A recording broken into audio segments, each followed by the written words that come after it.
It started with a letter slipped under my door.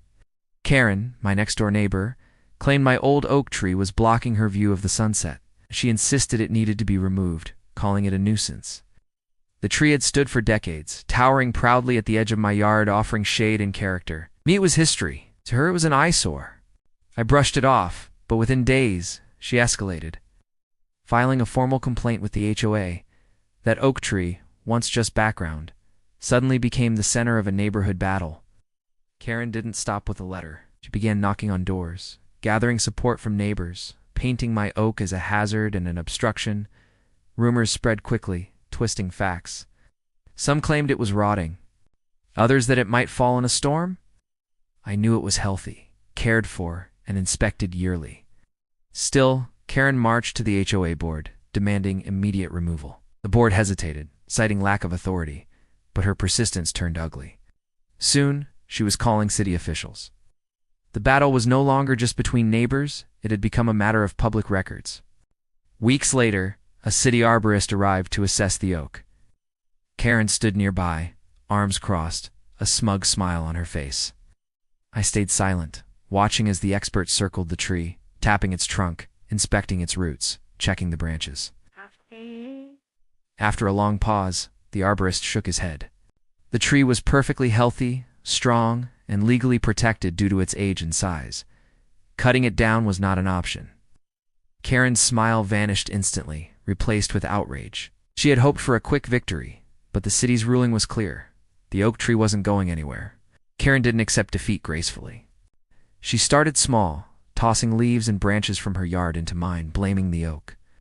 Then came the late-night noise complaints, claiming falling acorns were disturbing her sleep. She called animal control about squirrels, insisting they were my responsibility. Her obsession with the tree spiraled. Still, the oak stood tall, unbothered by her antics. I kept records, documenting every incident, waiting. Karen believed persistence would eventually force compliance. She didn't realize her own efforts were drawing the wrong kind of attention from the very city officials she had once called as allies. One morning, city workers arrived not for my property but for hers. It turned out that Karen's backyard contained several unauthorized additions, including a stone patio that had disrupted drainage lines. The arborist's inspection had triggered a wider review of neighborhood landscaping. Her modifications violated city codes, leading to flooding risks. While she obsessed over my oak tree, her own yard had become the real problem. Officials marked sections of her property for removal, warning her of steep fines if she didn't comply. Karen's crusade had backfired, and the storm she'd stirred was now on her doorstep. Karen's backyard quickly transformed into a construction zone. Heavy machinery tore up her prized flower beds, dismantled her patio, and dug into the ground to repair drainage. What she once bragged about as her perfect view was reduced to mud, debris, and orange caution tape. Neighbors who once entertained her complaints now avoided her, whispering about karma. Meanwhile, my oak tree swayed gently above it all, untouched, its branches shading the mess below.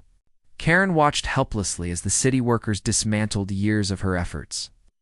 The irony was then lost on anyone. She had started a war she couldn't win.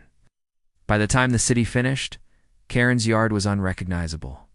The patio was gone, the flower beds destroyed, and large sections of turf stripped bare. The fines left her financially drained, forcing her to cancel her landscaping plans.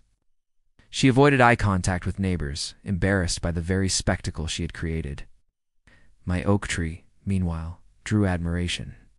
People praised its resilience, even thanking me for preserving it.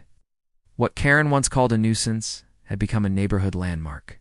Her downfall wasn't caused by the tree, it was caused by her own relentless obsession with controlling others. Months later, grass grew back in Karen's yard, but the scars of her battle remained.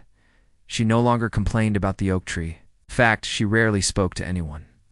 The neighborhood moved on, but the story lived on as a cautionary tale. My oak tree stood stronger than ever, its branches spreading wide, casting shadows that stretched across both yards.